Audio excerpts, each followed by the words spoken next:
ఓం శ్రీకృష్ణ పరబ్రహ్మణే నమః. మన భారతీయ సంస్కృతిలో అనేకములైనటువంటి వ్రతాలు నోములు ప్రసిద్ధికెక్కినవి లెక్కలేననున్నాయి. అలాంటిది మన తెలుగు సంస్కృతి అంటే ఆంధ్రులకు సంబంధించిన వాటిలో కూడా అనేకములైన ఉన్నాయి. సుమారు 320 నోములు వ్రతాలు ఉన్నాయంటే ఆలోచించండి. మనలో మహాతపోతే ఏదో వరలక్ష్మి వ్రతం, సత్యనారాయణ వ్రతం ఇట్లాంటి 2-3 తెలుస్తాయి. నోములంటే ఏదో కేదార్శర నోమునో ఇట్లా ఒక 4 మ్యాక్సిమం ఒక 5-6 పైన తెలియదు. మరి 320 నోములు ఉన్నాయంటే వినటానికి ఆశ్చర్యంగా ఉంది. మరి తెలుసుకోవాలంటే ఇంకెంత ఆశ్చర్యమో కదా. అంటే మనకు ఉండేటువంటి ప్రతి నోముకు ఒక విశిష్టత ఉంది. ఎందుకు ఆ నోము నోచుకోవాలనే దాని మీద. కాబట్టి నేను ఈరోజు మీ ముందుకు అనేక నోముల యొక్క సమాహారాన్ని ఏచీకూర్చి 2 భాగాలు చేసి మొదటి భాగం ఈరోజు నోములు విశిష్టత మొదటి భాగంతో మీ ముందుకు వస్తున్నాను. మొదటిగా ప్రార్థన. వక్రతుండ మహాకాయ సూర్యకోటి సమప్రభ నిర్విఘ్నం కురు మే దేవ సర్వకార్యేషు సర్వదా. నోము అనగా దీర్ఘకాలము పాలనీయమైనటువంటి సంకల్పము. సంకల్పం అంటే ఇది నేను చేయవలను, విడవరాదు అని అనుకోవటం. దీనినే వ్రతం అని కూడా అంటారు. వ్రతం అంటే ఒక రకంగా ప్రతిజ్ఞ అని కూడా అనొచ్చు. ఇంగ్లీష్లో ఓవ్ అంటారు. జీవితపు 4 దశల్లో ఆచరించేటువంటి నోములు ఉన్నాయి. సంస్కృత సారస్వతంలో 320 నోములు కలవని ప్రతీతి. తెలుగు భాషా ప్రాంతాలలో స్త్రీలు, పిల్లలు నోములు నోచుట అనాదిగా ఆచారంగా ఉంది. స్త్రీలకు బాల్యం నుంచే సదాచార సంపత్తులను సంప్రాప్తింపజేయటకు గాను ఈ నోముల ఆచారం ఏర్పడి ఉండవచ్చు. ఈ నోములలో చిన్నతనం నుండి స్త్రీలు కోరవలసినటువంటి సామాన్య సుఖ సంతోషాలు మొదలుకొని వార్ధక్యంలో వాంఛించు కైవల్య ప్రాప్తి కొరకు కోరికలకు తగినట్లుగా ఆచరించవలసిన నోములు ఉన్నాయి. మన దేశంలో బాల్య వివాహాలు ఆచరణలో ఉన్నందున వివాహానంతరము నోములు నోచుటయే ఆచరణలోనున్నది. ఈ వ్రతాలందు త్రిమూర్తులు దేవీ సహితులై పూజింపబడుతూ ఉంటారు. ఈ వ్రతాల్లో కొన్ని పురాణ వ్యాఖ్యాత సూత మహర్షి చెప్పినవి కూడా ఉన్నాయి. త్రిలోక సంచారి అయినటువంటి నారద మహర్షి చెప్పిన కొన్ని ఉన్నాయి. స్త్రీలు ప్రాతకాలమునే లేచి చేయవలసినటువంటి నిత్యకృత్యములన్నీ ఈ వ్రతాలు ఆచరించడం ద్వారా సిద్ధిస్తాయి. ఈ నోములో ఇలాంటి నోముల్లో నిగూఢమై ఉన్నటువంటి మొదటి ధర్మం ఏం తెలిసిన వితరణం అనగా ఉన్నంతలో పండో పత్రమో వస్తువో ధనమో ధాన్యమో భోజనమో ఇతరులకు ఇవ్వడం.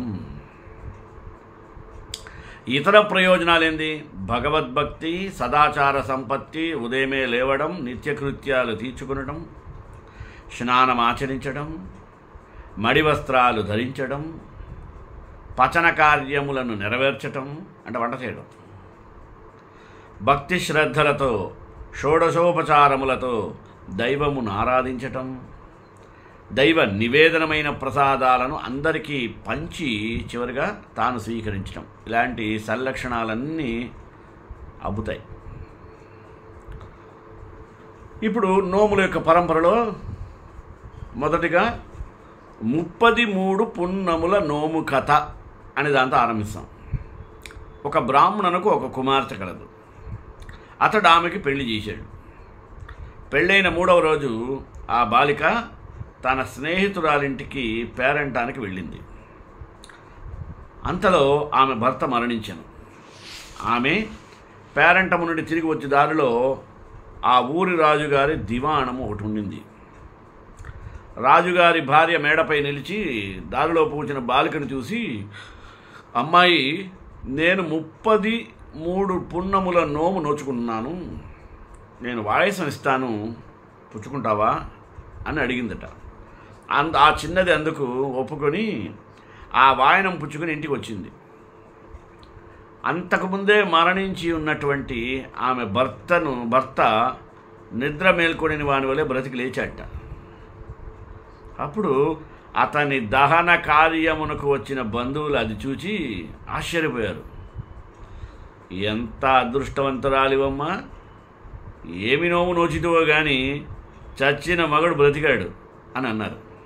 అప్పుడు ఆమె తాను నోమును నోచలేదని రాణిగారు 33 పున్నముల నోము నోచుకొని ఆ వాయనము తనకు ఇచ్చెనని, ఇది అంతా ఆ వాయనం అందుకున్నందువలన కలిగిన ఫలమని తెలిపిందట. చూడండి, కానీ వాయనం అందుకుంటేనే చచ్చిన భర్త బతికాడంటే మరి ఆ నోము నోస్తే పరిస్థితి ఏంటి? పారమైనటువంటి సిరి సంపదల ఐశ్వర్యాలతో తులతూగచ్చు కదా. అంతలో ఆమె భర్త ప్రాణములు తీసుకుని పోటుకు వచ్చిన యమభటులు యముని వద్దకు వెళ్ళి, స్వామి, మీరు చెప్పినట్లుగా వెళ్ళి ఆ బ్రాహ్మణ యువకుని ప్రాణాలు తీసుకొచ్చినంతలో అతని భార్య వెలుగుతున్న జ్యోతులతో ఉన్న వాయనాన్ని పట్టుకుని వచ్చింది. అది చూచి అతని ప్రాణములు మా వద్ద నుండి వెళ్ళి అతని శరీరంలో చేరినాయి. వాటిని తీసుకురావడం మా వల్ల కాదు స్వామి అన్నారు. కాబట్టి అలాంటి పనులు చేయడం మీరే సమర్థులు అని మనవి చేశారు. ఇంకా ఏముంది, యముడే ఇంకా స్వయంగా బయలుదేరి వచ్చి అతని ప్రాణాలు తీసుకుని వెళుతున్నాడు. వాయనమును తీసుకున్న మహత్యము వలన ఆ బ్రాహ్మణ యువతి యముని వెంటబడింది, సత్యవంతుని వెంట సావిత్రిలాగా. కొంత దూరం వెళ్ళిన తర్వాత యముడు, అమ్మా, ఎందుకు నా వెంట వస్తున్నావు అని అడిగాడు. అందుకు ఆమె, ధర్మరాజా, నేను నా భర్త కొరకు వస్తున్నాను అన్నది. నీ భర్త ప్రాణముతో మరేదైనా వరం కోరుకొనుము, ఇచ్చేదను అన్నాడు. Dialogue same, persons are different అన్నట్టు. అది విని ఆమె తాను 33 అట్లు వాయనము తెచ్చుకున్నందున ఆ అట్లకు ఎన్ని చిల్లులున్నాయో అన్ని ఏళ్ళు తనకు 5వ తనమును ఇవ్వమని కోరింది. సరే అట్లాగే అని చెప్పి వెళ్ళిపోచుండగా ఆమె మరలా యముని వెంబడిస్తుండింది. కొంత దూరం వెళ్ళాక ఆమెను చూచి, మరలా నీవెందుకు వస్తున్నావు, అడిగింది ఇచ్చేశాం కదా అని అడిగాడు. ఆమె తన భర్త కొరకు వస్తున్నాను అన్నది. అందుకని అతడు తన భర్త ప్రాణములు తప్ప మరైనా కోరుకోమన్నాడు యముడు. ఆమె, స్వామి, నాతో 33 నల్ల పూసల జోళ్ళు తెచ్చుకున్నాను. వాటికి ఎన్ని చిల్లులున్నావో అన్ని వేల సంవత్సరాలు 5వ తనముని ఇమ్మని ప్రార్థిస్తున్నాను అన్నది. అది విన్నటువంటి యముడు మిక్కిలి సంతోషించి ఆమె భర్త ప్రాణములను ఇచ్చి వెళ్ళిపోయాడు. అర్థమైంది ఆయనకి, ఈ లాజిక్ అర్థమైంది. ఇక ఆడవాళ్ళు తలుచుకుంటే వాళ్ళకున్న లాజిక్ ఎవరికి ఉండదు. అయ్యా ఆమె సంతోషంతో ఇంటికి వెళ్ళి లోపల ఆమె భర్త సజీవుడే ఉండాడు. ఆ వింతను చూచి అందరూ ఆశ్చర్యపడి, ఏమి నోము నోచుకున్నావమ్మా అని అడిగారట. దానికి ఆమె, ఇదంతా వాయనము తీసుకున్నందుకు వచ్చిన ఫలితం అని చెప్పింది. నోము వాయనముకే ఇంత ఫలితం అంటే నోము నోచుకున్నట్లయితే ఇంకెంత ఫలమో అని అందరూ ఆ నోము నోచుకున్నారట. 33 పూర్ణిమలు ఉపవాసం ఉన్న తరువాత వచ్చిన పూర్ణిమ నాడు ఉద్యాపనము చేసుకుని సుఖంగా ఉండిరి. రెండవది, పూర్ణాదివారముల నోము కదా. ఒకానొక రాజు కూతురు గర్భముతో దుఃఖించుచుండెను. ఆమెకు 7 పిల్లలు పుట్టారు. వారందరూ పుట్టిన వెంటనే చనిపోవడం ప్రారంభించారు. ఆ దుఃఖాన్ని భరించలేక ఆమె ఘోరారణ్య మధ్యమున కేగి పార్వతీ పరమేశ్వరులను ప్రార్థిస్తూ ఉండిందట. అంతటా ఒకరోజు పార్వతీ పరమేశ్వరుడు ఆమెకు ప్రత్యక్షమయ్యారు. కుమారి, నీవెందుకు ఇట్లా దుఃఖించుచున్నావు అని అడిగారట. అందుకు ఆమె చెప్పింది, స్వామి, పుట్టి చచ్చిపోతున్న బిడ్డలతో పడలేక ఏడ్చుచున్నాను అని బదులు చెప్పింది. ఆ సంగతి విని వారు జాలిపడి, అమ్మాయి, నీవు కిందటి జన్మలో పూర్ణాదివారముల నోము నోచి దానిని ఉల్లంఘన చేసిదివి. అందుచే నీకు ఈ జన్మలో ఇటువంటి దుఃఖము సంప్రాప్తమయ్యింది. ఇప్పటికైనా నీవు ఆ నోముని సక్రమంగా నోచి కథ చెప్పుకొని అక్షతలు శిరస్సుపై వేసుకున్నచో నీకు ఈ దుఃఖం కలగదు అని చెప్పి వెళ్ళిపోయారట. అదృశ్యమయ్యారు. వారి మాట ప్రకారం ఈ రాకుమార్తె ఇంటికి వెళ్ళి పూర్ణాదివారముల నోము నోచి యథావిధిగా దాన్ని నిర్వర్తించాను. అప్పటి నుండి ఆమెకు గర్భశోకం లేకుండింది. దీనికి ఉద్యాపనం. ప్రతి ఆదివారము పూర్ణాదివారముల నోము కథను చెప్పుకొని అక్షతలు శిరస్సుపై వేసుకొని ఒంటిపూట భోజనం చేయవలెను. మరియు ఒక ముత్తైదునకు అభ్యంగన స్నానము చేయించి 5 మానికల బియ్యాన్ని, పూర్ణపు ఉండ్రాలను దక్షిణ తాంబూలములతో భక్తితో వాయనము ఇయ్యవలెను. ఒకవేళ ఏ సందర్భంలోనైనా ఈ కథలో లోపం వచ్చినా వ్రతాచరణలో మాత్రం లోపం రాకుండా చూసుకోవాలి అని చెప్పి ఆ నోము యొక్క వైశిష్ట్యాన్ని తెలియజేశాడు. ఇప్పుడు తర్వాతది పండు తాంబూలము నోము కథ. ఒక రాజు భార్య, మంత్రి భార్య పండు తాంబూలముల నోమును పట్టారు. మంత్రి భార్య ప్రతిదినమును తాంబూలములిచ్చి వ్రతమును సక్రమముగా చేసి సంతానాన్ని పొందింది. కానీ రాజుగారి యొక్క ధనగర్వమున సంవత్సరం పొడుగా ఇవ్వాల్సిన తాంబూలాలను ఒకరోజే ఇచ్చెను. అందుచేత ఆమెకు సంతానమే లేకుండెను. మంత్రి భార్యకు సంతానముండి తనకు లేకుండుటకు చింతించింది ఆమె. ఆ విషయాన్ని ఆమె పార్వతీదేవికి ప్రతిదినము పూజా సమయంలో విన్నవించుకుంటూ ఉండేది.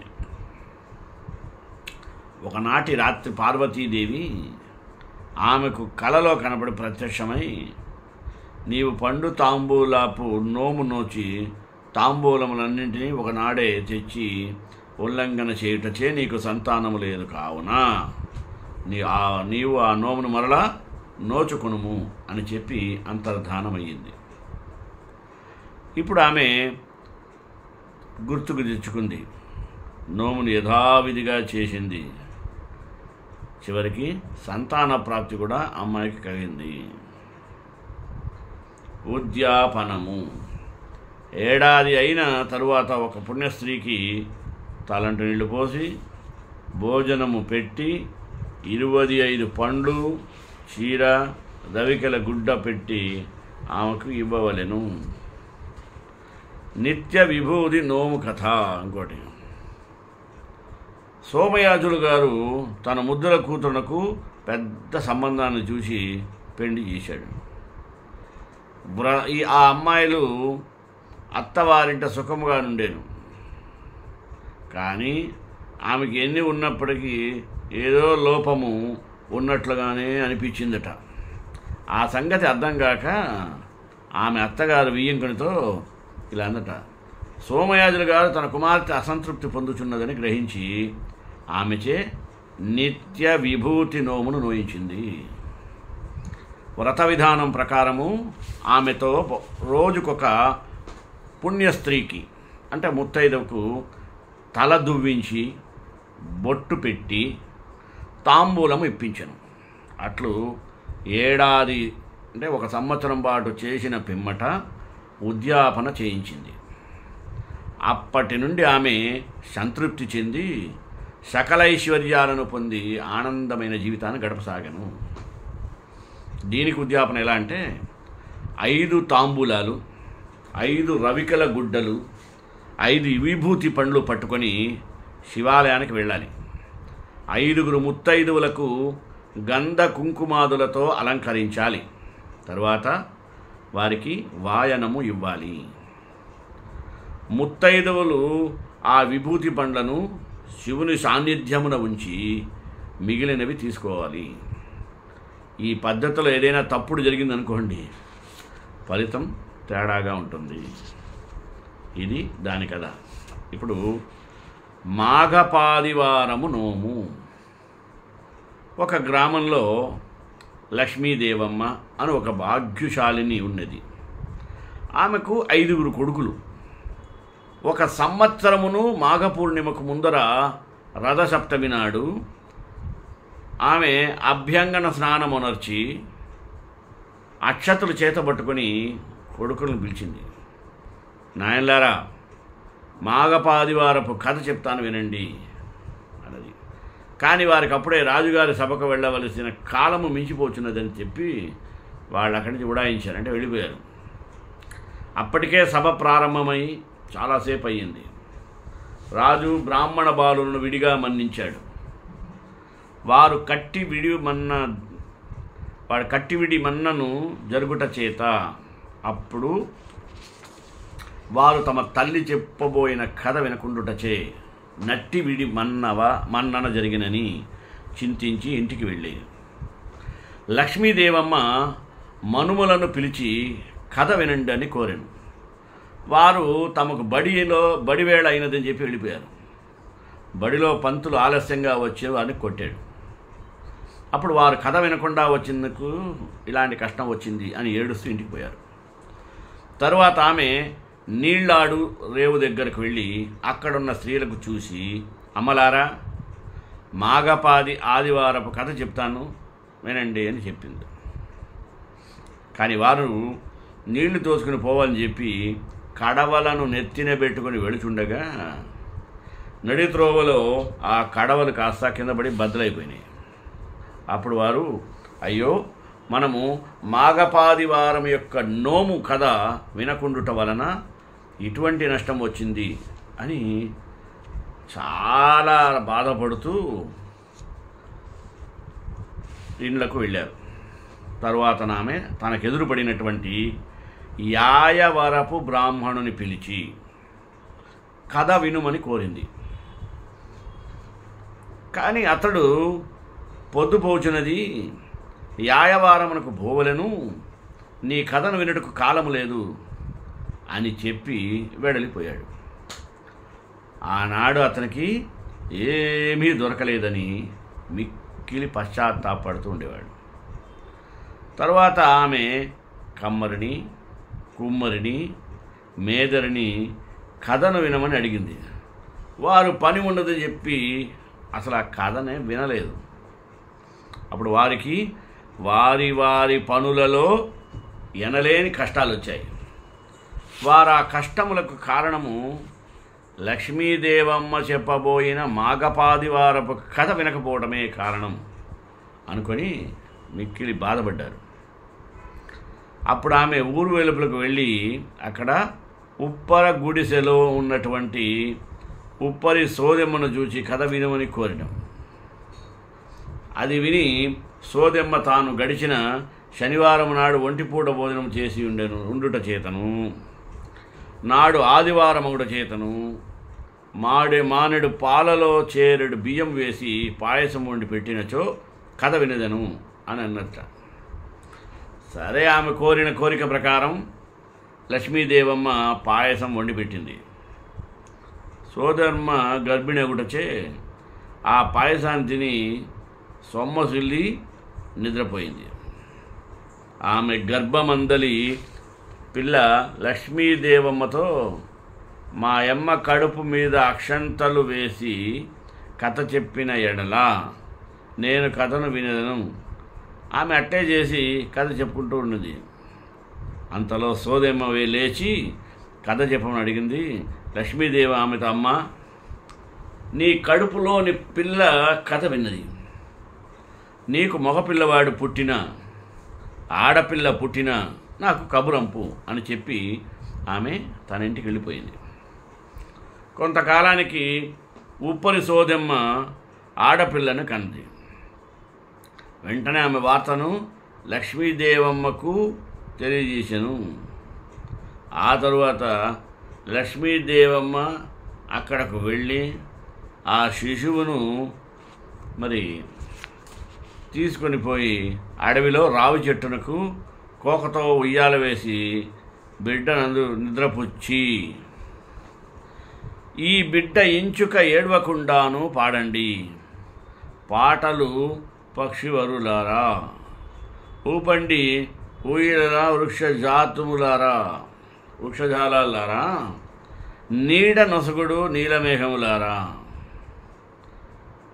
కన్న తల్లికి గడువు పెట్టి పని ఉంది, వేయించిన తల్లియు పొరమేగుతుంది అని వాడి తన ఇంటి తాను వెళ్ళిపోయాడు. వృక్షములు ఊయల ఊపుచుండగా, పక్షులు కిలకిలమని పాటలు పాడుచుండగా ఆ బిడ్డ సుఖముగా ఉన్నది.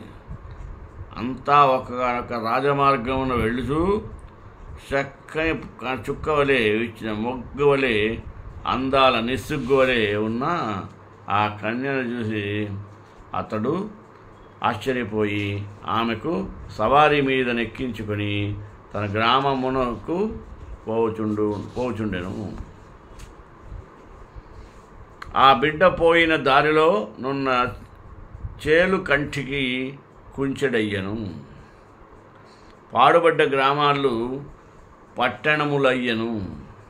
అది చూసి రాజు పరివారంలోని బాలురందరూ కూడా మంచి యవ్వనంలోకి వచ్చారు. వారి మహత్వం చూసి చాలా ఆశ్చర్యపోయాడు. ఆ కన్య మహత్తును పొగిడిరి. ఆమె రాక చేత ఈమె పుణ్యవతి అయింది. ఆ కన్య రాక వలన పట్టణము మహాశోభాయమానంగా ఉండుట చేత ప్రజలు ఆమెను రమాదేవి అని పిలువసాగిరి. పిమ్మట కొంతకాలానికి రాజు రమాదేవిని పెళ్లి ఆడాడు. అందుచే రాణికి రమాదేవి మీద క్రోధాసూయ ఉండెను. రమాదేవి ఎవరు? చాలా అందగత్తె. రాజు ఆమెను ఎక్కువగా ప్రేమిస్తుండేవాడు. రాణికి అది మిక్కిలి కష్టంగా ఉండిట్టుచే రమాదేవికి నగలు లేకపోయినా ఎడల ఆమె అందము తగ్గునని ఎంచి ఒకనాడు తన నగలు రమ్మని తన ఒక బరిణె ఎందు ఉంచి రమాదేవి ఒక బరిణె నుంచి దానిచే సముద్రంలో పడవేయించింది. సముద్రంలో పడవేసిన తర్వాత ఆ బరిణను ఒక పెద్ద చేప మింగింది. జాలర్లు మరి ఆ చేపను పట్టి అది చాలా పెద్దదవుడొచ్చే తమ రాజుకు విన్నవించుకున్నారు. ఆ రాజు ఆ చేపను పెద్ద భార్య ఇంటింటికి పంపి తాను ఆ రాత్రి భోజనమును ఆమె ఇంటిలోనే వస్తానని చెప్పాడు. ఆ చేపను వండించి ఉంచమని కబురంపెను. ఆమె మాటలు నిశితంగా పరిశీలిస్తే తెలుస్తుంది. ఈ విధమైనటువంటి ప్రలోభాలకు లొంగిపోయినటువంటి వారు విసుక్కొని ఇంటి దగ్గరన అని విసుక్కొని చేపను రమాదేవి ఇంటికే పంపించి వేశాను.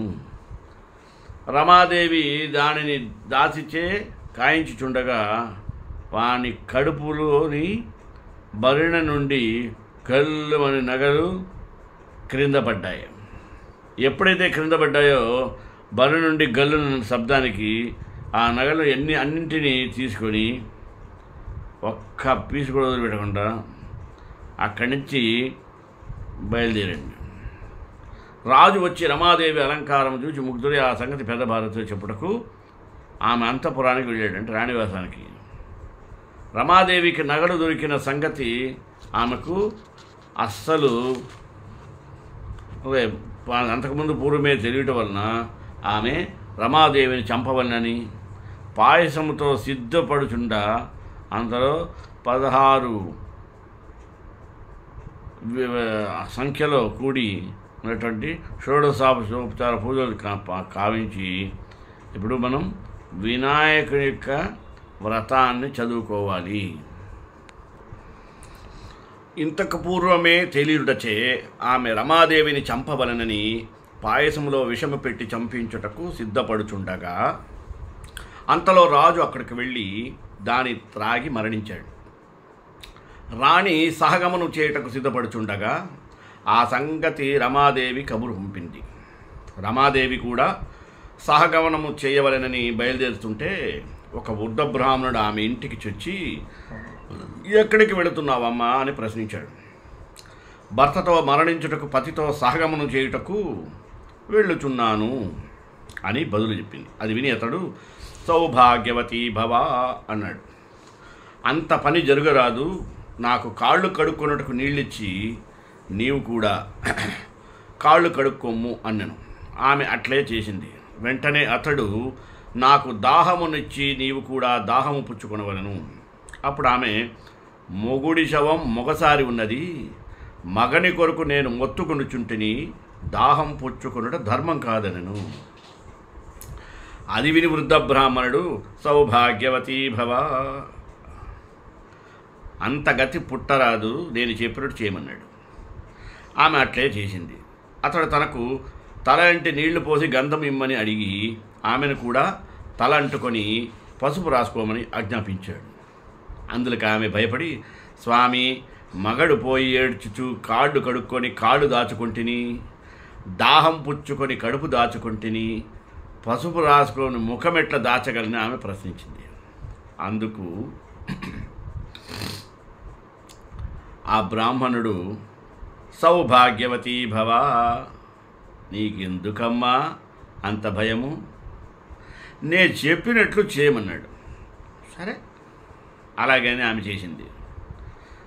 తరువాత ఆమె అతడు చెప్పినట్లు అతనికి బొట్టు పెట్టి, తాను కూడా బొట్టు పెట్టుకొని, అతనికి భోజనం పెట్టి, తాను కూడా భోజనము చేసి, అతనికి తాంబూలం ఇచ్చి, తాను కూడా తాంబూలమును సేవించింది. అంత ఆ వృద్ధ బ్రాహ్మణుడు విష్ణుమూర్తిగా మారి, అమ్మాయి, నీ భక్తికి మెచ్చితిని. నీవు తల్లి గర్భమున ఉన్నప్పుడే మాఘపాది వారపు కథను విని పవిత్రురాలవైతివి. నీకేమి కావాలో కోరుకో, నేను ఇస్తానన్నాడు.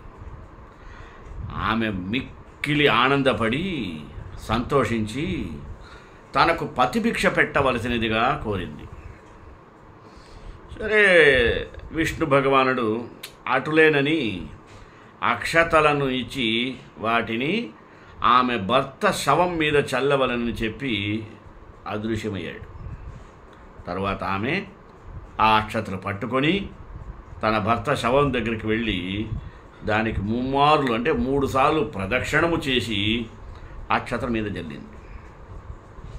అంతే, వెంటనే రాజు నిద్ర నుండి లేచినట్లు లేచాడు. అది చూచి అక్కడ ఉన్నవారంతా ఆశ్చర్యపడి, ఏము నోము నోచితివమ్మా అని అడిగారు. అందుకామె, అయ్యా, నేను ఏ నోము నోచలేదు, ఏ వ్రతము చేయలేదు. మాఘ పూర్ణిమకు ముందు వచ్చు రథసప్తమి నాడు మాఘపాది ఆది నోము పట్టి లక్ష్మీదేవమ్మ అను ఆమె కథ చెప్పుచుండగా ఆ కథ నేను విన్నాను. ఈ ఘటన ఆ కథ విన్న ఫలమే గాని నేను చేసిన ఫలము కాదని రమాదేవి చెప్పింది. అక్కడ ఉన్నవారందరూ, ఆ నోము కథ విన్నంత మాత్రమునకే ఇంతటి మహత్యం వచ్చినది, ఒకవేళ దాన్ని నోచినచో ఇంకంతటి ఫలమొచ్చునో కదా అని అనుకొని మాఘపాదివారం నోము నోచుకున్నటకు మొదలెడిరి. రాజు తన 2 భార్యలతో కూడా ఆ నోమును నోపించి సుఖముగా నుండెను. ఉద్యాపనం. ఈ నోము పట్టిన 5 ఏండ్ల తరువాత ఉద్యాపనము చేయవలను. నోము పట్టిన వారు మొదటి సంవత్సరము పాలు త్రాక్కుండా సంవత్సరాంతమున ఒక ఆదివారం నాడు 5 ముత్తైదువులకు పరమాన్నంతో భోజనం పెట్టాలి. 2వ సంవత్సరం బాగా గుర్తుపెట్టుకోండి, మొదటి సంవత్సరము పాలు తాగకుండా ఆ సంవత్సరం చివరిలో ఆదివారం నాడు 5 ముత్తైదువులకు పరమాన్నంతో భోజనం. 2వ సంవత్సరం మజ్జిగ తాగకుండా 5 ముత్తైదువులకు పెరుగు వడ్డించవలెను. 3వ సంవత్సరం పప్పు తినకుండా 5 ముత్తైదువులకు బూరెలతో భోజనం పెట్టవలను. 4వ సంవత్సరము తలంటు కొనకుండా 5 ముత్తైదువులకు తలంటి భోజనం పెట్టవలను. 5వ సంవత్సరం తాంబూలం వేసుకొనకుండా 5 ముత్తైదువులకు తాంబూలం ఒసంగవలను. ఆఖరి సంవత్సరం 5 పుణ్యస్త్రీలకు 5 రవికల గుడ్డలనిచ్చి ఉగ్గు గిన్నెయు ఉయ్యాలకు చీర ఇచ్చి ఆదినారాయణమూర్తికి 5 మూరల అంగవస్త్రమునిచ్చి ఉద్యాపన చేయవలెను. ఇంకా గడప గౌరి నోము కథ. గడప గౌరి నోము నోచిన పడతికి గడపరానంతటి గండములుండవు, గౌరీ శంకరుల కరుణకు కొద ఉండదు, బడయగలేనట్టి భాగ్యములుండవు అని పఠించి అక్షతలు ధరించవలెను. విధానం: 1 సంవత్సరం పొడుగున ప్రతిదినం ఉదయం వేళ ఒక ఇంటి గడపకు పసుపు రాసి 3 కుంకుమ బొట్లు పెట్టవలను. తరువాత ఉద్యాపన చేయవలను.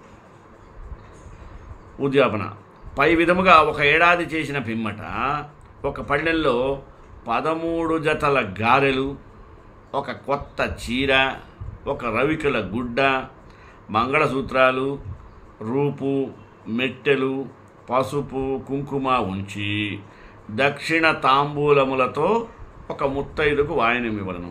ఈ విధంగా గడప గౌరీ నోము కథ ముగిస్తుంది. శ్రేయకాంతాయ కళ్యాణ నిదేనాం శ్రీ వెంకట నివాసాయ శ్రీనివాసాయ మంగళం. మంగళాశాసనపరే పదాచార్య పురోగమే సర్వైశ్చ పూర్వైరాచార్య సత్కృతాయాస్తు మంగళం.